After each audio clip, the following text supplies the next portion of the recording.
Welcome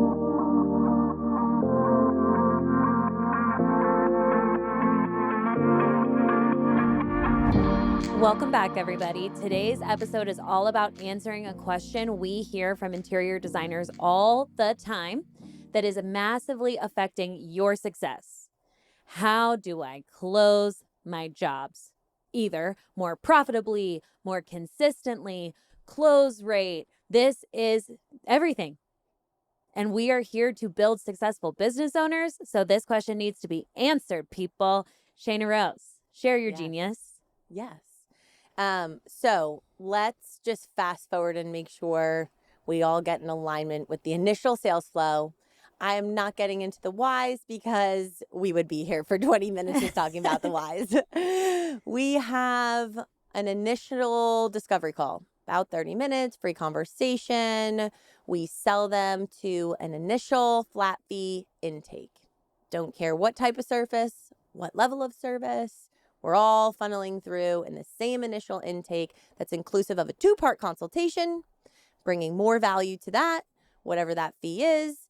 First initial meeting is going to the home or reviewing the plans, Do not aligning the scope. show up on site if that client has not paid you. Please, Yeah, we're better than not. that in the year 2026. Do not.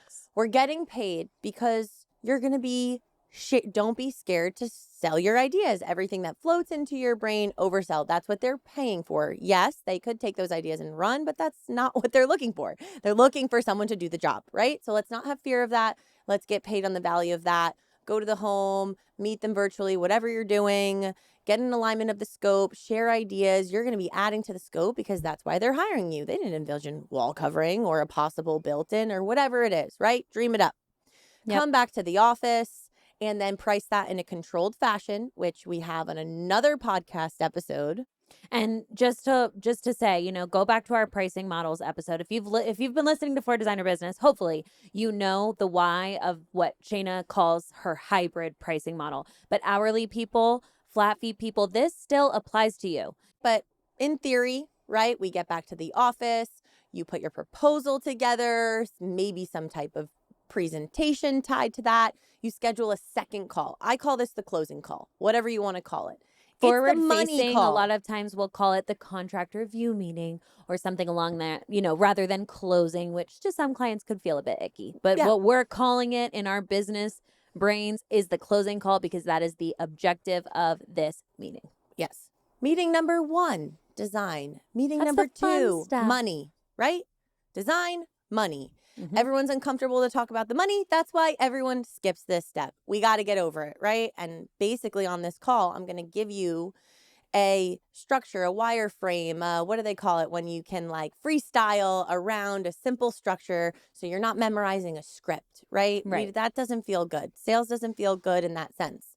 But a nice agenda or bullet points that you have to talk through, eventually you're going to realize it just flows out of you. I have 0% anxiety showing up onto anyone's closing call and closing a job for them. Why? Because I feel like I could just go through it in my friggin' sleep. From top to bottom, I know exactly what to do, right? So let's cover it, right? So the second part, we're talking about money. We don't need to talk about the design. We did that in meeting 1. We get onto the call. There's really 3 main things we need to align with them. 1, your process, right? We need to show a ton of value to that full service process or whatever top level service you're selling, right? Level up, top down sell, people. Allow yourself to be able to pull back easily and get on the same page. I say build the dream, right? So outline that process to them. Step 2 is look at the money, right? And negotiate. We're going to talk about that. Your pricing model should allow you to negotiate. Challenge me on that. They will not be negotiating your rates. Don't free. We are not saying lower your rates for this client, lowering your profit margin on product for this client. No. But you can allow the client to have that feeling of control, that feeling of negotiation by allowing them to have ownership of their scope, which is ownership of their budget. So don't let negotiate send up some kind of red flag for you, but that's going to feel really good to that client. Yep. So step 2, we get an alignment of the actual money. I like to call step 2 this is where we play poker. This is, and I also don't like to send the proposal prior to this call. I was just about to say that. I know you were trying to beat me to that, but because it's the biggest thing. I feel like it's everyone's main mistake, right? Unless you really know the client's budget, you're very, very clear on the level of service, which 9 times out of 10, they're trying to hold that close to them. Everyone has a number in their brain. When they say, oh, I don't know, what do you think? Please. Flexible. Please. I get that all the time on responses to the booking questions at Discovery. What's your budget? Such a clear question. Flexible. People love to say that. Right. Please. Not helpful. Sending it. Yeah. No, we're not sending it. They do know, right? So it's a poker match. We're showing money live. That allows us to evaluate the nonverbal cues of their communication or get that initial reaction to it to help your negotiation. There's a lot of things you can look for to help know how to save that sale, right? What's their tell? Yep. Yep, exactly. So and even that client who really didn't, maybe they really didn't know consciously their number, how they feel when they see the number you have presented, teaches them what their number is real quick. Right. So step 2, money negotiation. From that point, step 3, we're talking contract. Terms of service. We're pointing out key things that are critical to review with them. Retainer management, how you keep them in control of the money, right? That's a benefit of selling this hybrid way. Flat fee, the money's the money. Some rebuttals that happen in that is like, well, what happens if it doesn't work out? That's a hard question to answer. What happens when it doesn't work out in this retainer based? You get back the time that we didn't spend, right? And that's fair on all sides. We've made it make sense. And now the pricing model and the money makes sense. Now we're going to give them the feeling of control that here's how the retainer management, our team, will keep you in control of your money so that you feel good about working with us.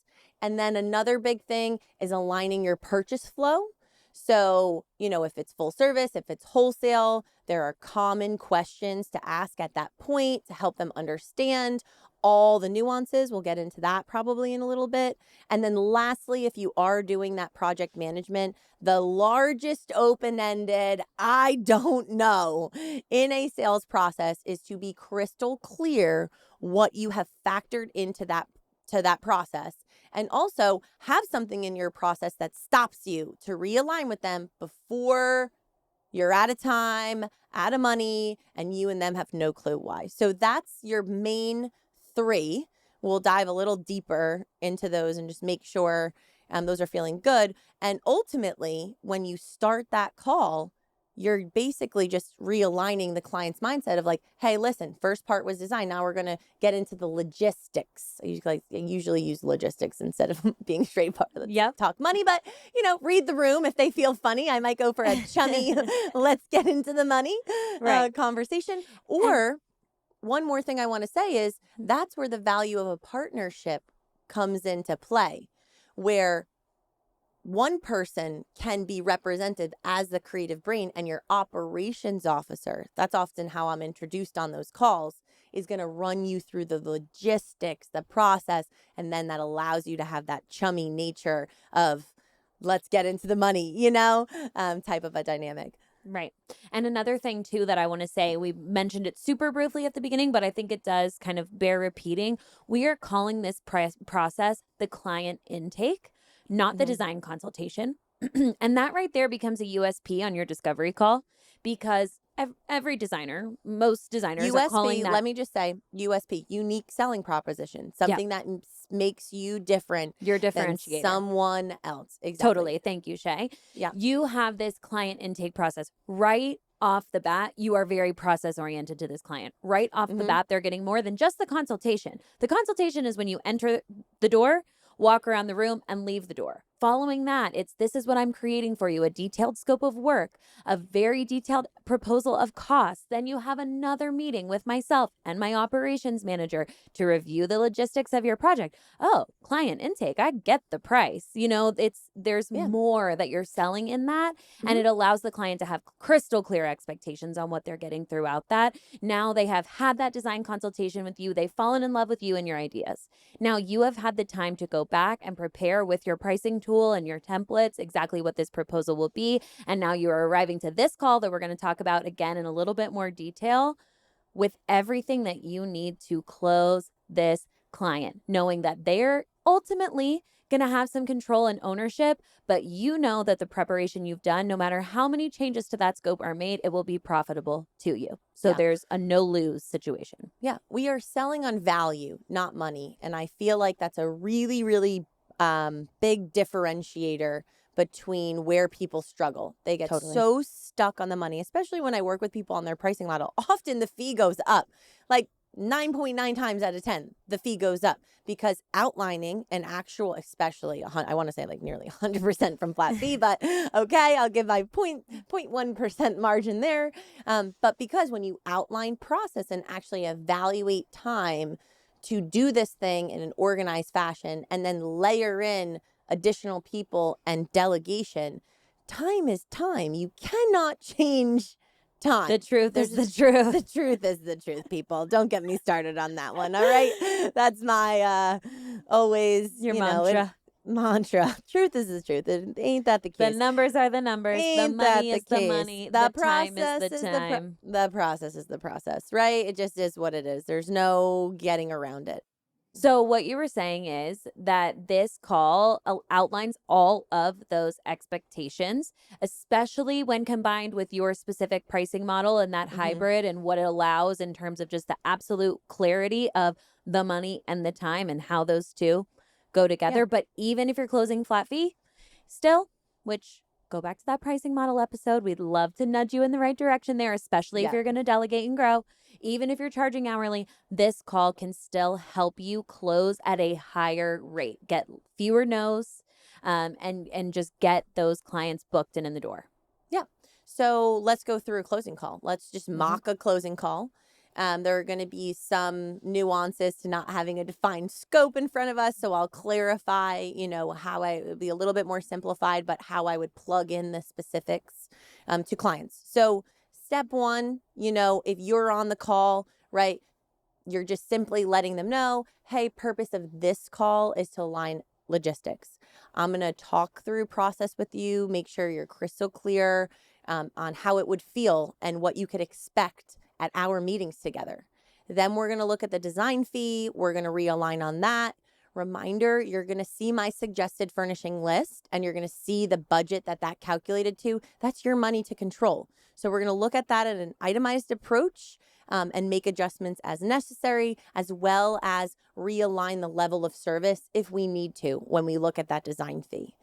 Following that, we're going to get into how we control the retainer. We're going to look at the contract and just talk about some key aspects to make sure we're on the same page with how we keep you in control, how we facilitate our purchasing, and also what level of service we factor into our management of the design.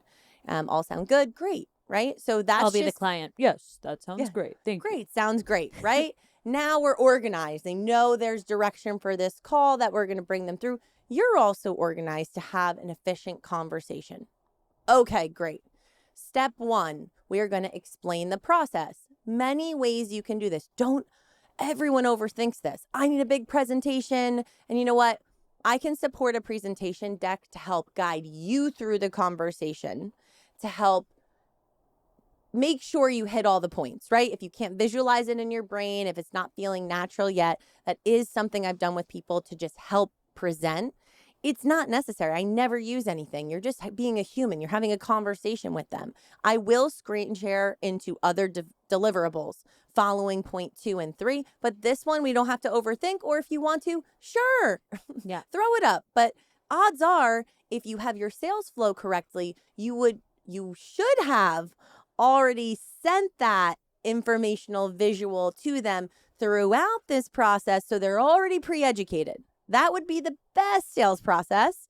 But let's, again, good, better, best. If we're luxuries. Still in that good category and you've got a visual for it and you pop it up at this point and use it to direct yourself, bravo, you're on the board. Great job. Credit where credit is due. Yeah.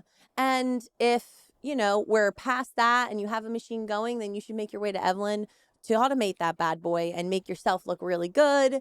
clients followed up with consistently, all the things. But again, it does not matter. Let's not overthink it. We don't have a presentation. Who frigging cares? Okay, now I'm talking you through process. Transition sentence I always use. If all feels good, after this call, I'm going to send you a contract and I'm going to send you an invoice.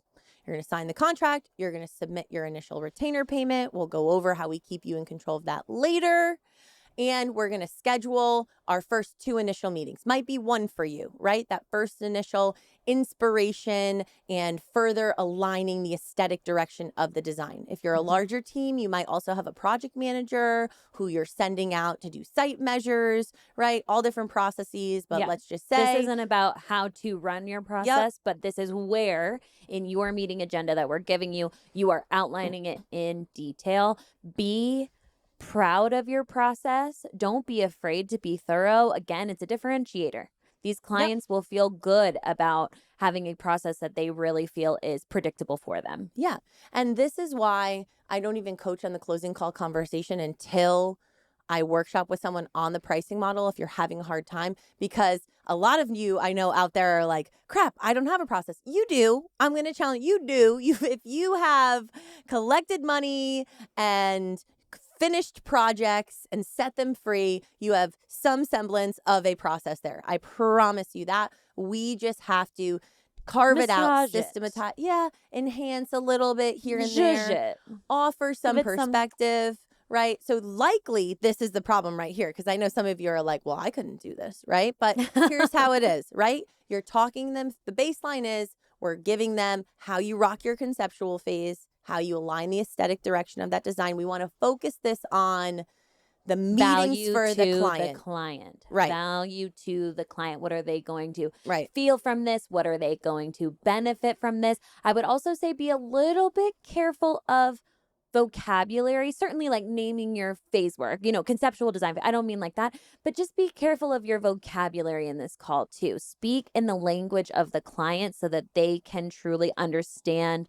the what's, the whys, the hows, the whens. This was also super simple, but there's a designer I coach with who said this was so helpful to her. We did like a fire session, like right before her closing call. She's like, give me the tools I need. I'm like, you got this, right?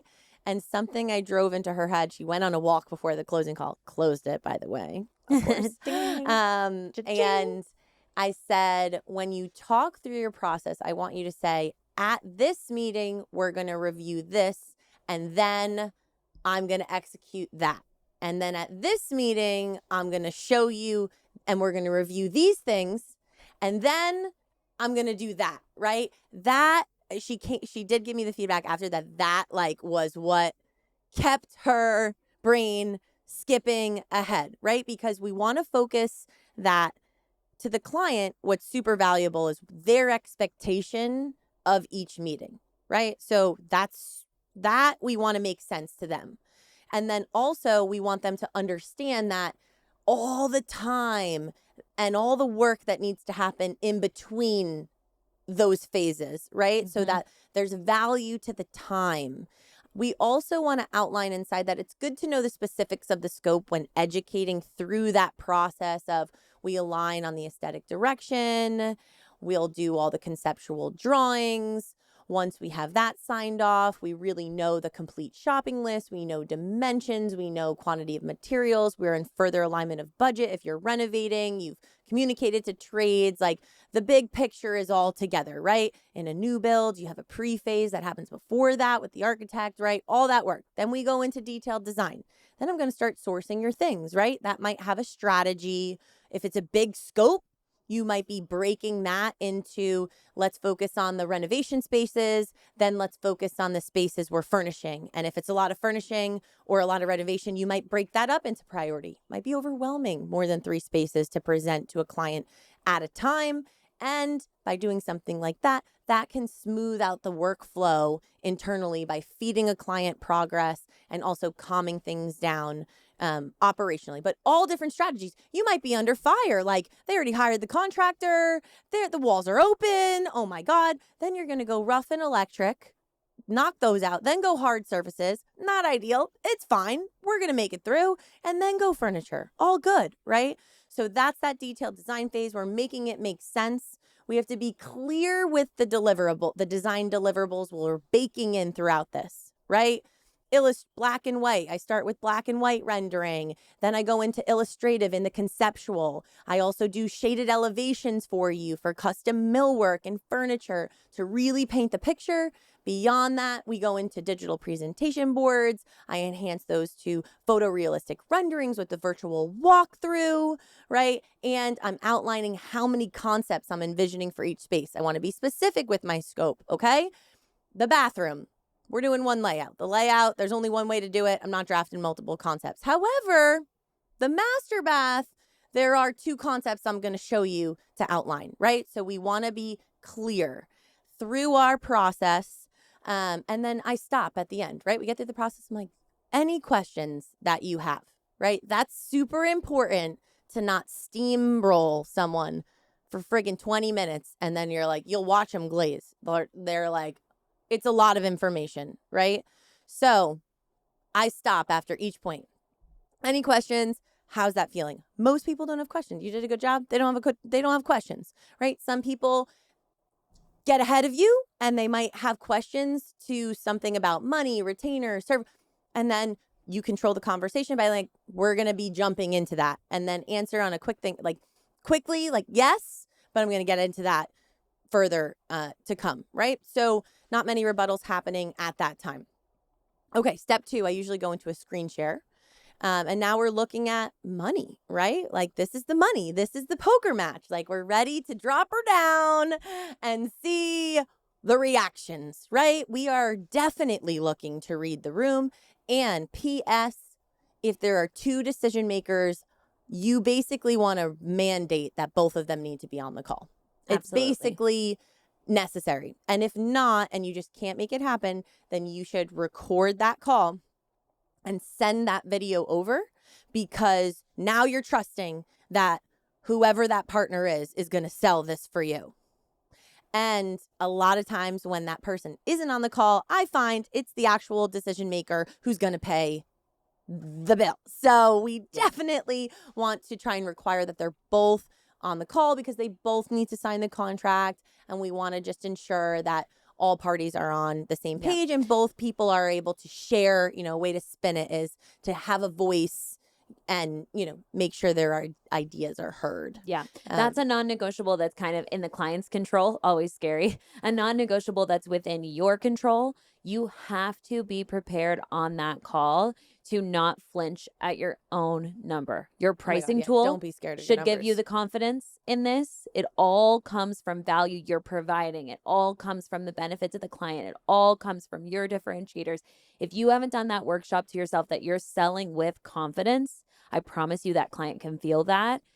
That's a mental exercise for yourself. If you want to close at that 100% close rate, buckle up, baby. Your pricing model should be on a spreadsheet. I mean, leave us a voicemail and challenge me on this, but I can't think of anything else, that you would be using to price your job. It should be on a spreadsheet. Simply stating, start there, reverse engineer those flat fees. I don't like square footage. You want to use it to price it? You know what? Fine. To each their own. But I still want to have something on a spreadsheet and not just one line item that's like, here's the livable square footage and here's the calculation. No, I want a process documented, and I want that flat fee that you created broken down into an hourly approach so you understand what the hours should be and or what your true hourly rate actually is. Yep. And this goes into now, Shay, to keep us going through the process, or not the process section of this call, but the process of the call into the money. This is also the tool you are actually using on the screen share to facilitate this conversation. Yeah. And that seems scary to people. There is a summary screen, right, that I start on. It's just it summarizes the process, right? It shows an estimation of hours per phase. It has a way of helping me see numbers of negotiable time, right? What's negotiable? Renderings are always negotiable to me. Shaded colored drawings are always negotiable to me, right? And there are other negotiable levels of service. That's going to be a whole other podcast because there's going to be so many people we who already need to challenge me start on wrapping that. this up, girl. Yeah, exactly. So I show a summary screen. And the point of this is if I need to negotiate, if the fee is too high, then they will see the detailed process page because I'm going to do it live with them. I'm going to knock things off live with them so they can see how systematized, and it always blows people's mind. Yeah. You got to remember, these people are not creative brains. You're the creative. If they were creative, they would design their own freaking home. Like, that's just the truth. They are more numbers, spreadsheet focused brains. Most big powered CEOs, they see that thing and like, wow, someone told me last week that one of their clients was like, oh my God, this is how I like work in my line of business, except your spreadsheet is like so much better. That's what she said. And I was like, that's great. He was stoked. It builds trust. It builds trust. It's calculated. There's an approach. There's a process. You look organized, right? And the client feels in control, not in a way that takes you out of control on your end, but the client feels in control. Right. And here's where we stop after we present it. Are you guys feeling like this is in alignment with your budget? Done. Let them respond and then continue to pivot from that conversation. From there, we'll do that in another episode. Okay. Knowing how high of a close rate you have, Shay, you get people to the yes, you get people to ultimately sign on the line. At this point, what do you feel is the percentage of people who say, not quite, this isn't quite in alignment with my budget? There is a very, very low percentage. I don't even know if I can quantify it, but this just happened to someone else where they're not proceeding with the project or another designer. They're waiting because now they're so educated at what their project is actually going to cost.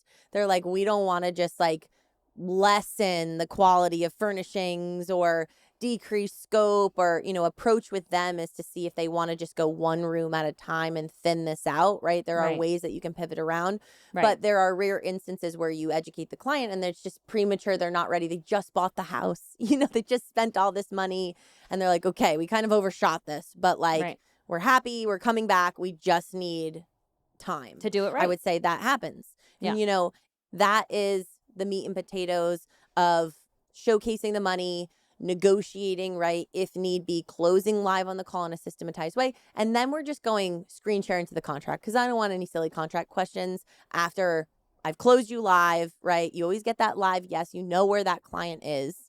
And then on that contract, we're talking about how we keep them in control of the retainer. So your reporting system to them, whatever that looks like. Usually when I get into purchasing, my question here to the client is, have you ever worked with a designer that's purchased wholesale? Because that will swing the direction of my conversation. So we get into the way we sell products to them, anything tied to that, all of the third-party issues that do happen all the time. And we're going to be on the same team together and be your best advocate. Start seeding that from there. Issues are normal.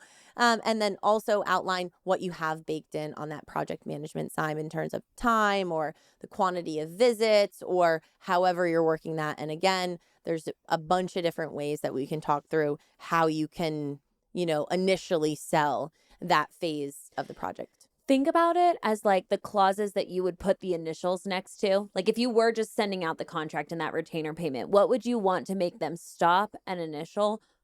Go through it on the call. Just go through it on the call. Don't trust the client. I know myself. I've clicked initial before. I try not to do that anymore. But you want these clients to know what's important to you and what your non-negotiables are and what you stand by. And I think just going through that on the call, still with that spin of it being for them. It is a benefit to them. You are their advocate. These are the terms that you live by. Will hugely benefit you as compared to getting the yes on all the exciting stuff, the design, the process, even the budget. And then you send it out and then they're coming back to you about profit on project, splitting your discount, whatever. Don't cause your own delays. You're going to cause your own delays in doing that and annoyances with communication and follow up and long emails, and just don't do it. That call is so valuable. There is no cutting it out. You cannot convince me. Certainly send us a voicemail and try. But honestly, that structure has never let me down. And Shay, it sounds like a lot. How long do you schedule this meeting for? This is a 30-minute call. 30 minutes, people. It sounds like a lot because we're trying to like give you the tools. But when you get this in your bones, like that Shayna was saying, she could go through it in her sleep. It's not a lot in terms of your time investment, but it's a lot in terms of how much better you and your client will feel entering into that project. Yeah. Now, don't get me wrong. There have been calls that have gone an hour because you've got the question fairies out there that just, I feel like, you're like, how could we possibly have another question? Or you have your conversationalists, right? And just one thing to say, and I'll leave it there, is these are signs you should be tracking in that first initial consult, that when you're pricing the job, if you're working with a conversationalist or a participant, as I like to call them, someone who wants to join in the fun. Okay, that is going to take so much more time, right? You layer that in and you express that. Okay, last story and then we're done. Because it cracks me up because I got this note. I was closing for someone else. And in the notes, it said like that, we have concerns about the wife and she's a shopper. And it was this Hamptons home. It was her second home. You can kind of profile people like she probably didn't work, like she wants her home to look beautiful. They have the money, but like she's in this for the fun too. Right. So I get on the call and I express how long and the quantity of meetings, and I'm layering it on. And I said, I do have to share, if you trust the process, right? And all your feedback comes in the beginning. Send it now before that first initial meeting so that it's all baked into the inspiration. The hours are going to stay in alignment. If you participate, start shopping, that is when you are going to drag out the project, constantly sharing things that you've seen. The look on this guy's face, oh my God, it was classic. He turned to his wife, I mean, it was like the nastiest slow turn, and all he did then was like nod with the eyes closed, like in total understanding of what the heck I was saying, because it was so classically her, and he was like, I completely understand, and we're certainly going to try to send you all of our feedback, initially. P.S. This was a $99,000 design fee initially too, which was like, this is what we need. The minimum is $99,000, so this guy is just like, do not, it's been highly recommended. Like this, he knew this was going to be like the designer. Oh, it was great. It's like in my brain, the look of just like, she's going to cost me money. I know it. And this is just my life, like she's also always costing me money. Close your mouth and trust the process. But anyway, I hope that helped everyone. There's a lot of gaps into this. If you have questions about it, again, use the voicemail. We can dive into some of these specifics together. But that's that process, right? Review with them the purpose of the call, process, present the money, negotiate if we need to, go into the important contract terms, and reading their body language and facial expressions throughout, asking if they have questions throughout. Yeah, stopping, making it conversational. Make it make sense. Mims it, baby. Mims it. Mims it, baby. Make it make sense. That's all it is, all right? And close those jobs, babes. We got this. Cha-ching, baby. Cha-ching, cha-ching. See you next time. See ya. Well, that's a wrap on today's episode. If there's one thing we want you to walk away with, it's this. That closing call is non-negotiable. It is the single most important step between a maybe and a signed contract. This is where you stop losing jobs to silence, stop wondering why clients ghost you after the send of the proposal, and start closing consistently at a higher rate with total clarity on both sides. Meeting 1 is design. Meeting 2 is the money. And if you've been avoiding that money conversation because it feels awkward, we are here to help you push through that discomfort with confidence and clarity. Here's the truth. You are not selling a fee or a price. You're selling value. When you show up to that closing call with a systematized process, a detailed proposal, and the confidence to walk through your numbers without flinching, Clients feel that. They see your organization, they see your professionalism, they trust you, period. But if you don't believe in your pricing, or if you're scared of your own spreadsheet, the client's gonna feel that. So get clear on your value, own your process, and stop apologizing for what you're worth. So here's your action plan. If you don't have a structured closing call built into your sales flow, create one this week. Outline your 3 key points. Walk them through your process, present and negotiate the money live, and review the critical contract terms. Practice it over and over again until it feels natural. And if you're already doing a closing call, but you're emailing the proposal ahead of time, please stop doing that. Get on the call, screen share that proposal, play that poker game, and watch their reaction in real time. That's how you negotiate. That's how you save the sale. That's how you close. If your current pricing model does not give you the flexibility to adjust scope without slashing rates or killing profit, it is time to rebuild it. Your pricing needs to be rooted firmly in data, organized in a way that makes sense, and structured so that you can confidently negotiate without losing profit. If you're just winging the numbers or relying on square footage, you are leaving money on the table and making it harder to close the deal. So, when you're ready to stop sending proposals into the abyss, stop losing jobs because you skipped the most important call, and start closing with confidence every single time. Take action now. Go to fordesignerbusiness.com or click the booking link in the show notes for this episode to schedule a free call with us. Stop making excuses. You're just one phone call away from reaching the next level in your design business. If you found value in today's episode, do us a favor and help us reach more designers just like you by rating, reviewing, and subscribing wherever you listen. Then go send us an anonymous voicemail to get free coaching directly from us right here on this podcast. We are here to build you into the most successful design business owner you can be. Remember, if you've ever collected money and delivered a finished project, you do already have a process. We just have to pull it out of your brain, organize it, and make it repeatable. We're here to support you every step of the way. So build that process, practice that call, and start booking those clients with confidence. So take action today. Commit to mastering your sales process and watch your business transform when you finally nail that closing call. Until next time, keep designing and keep dreaming. Let's go.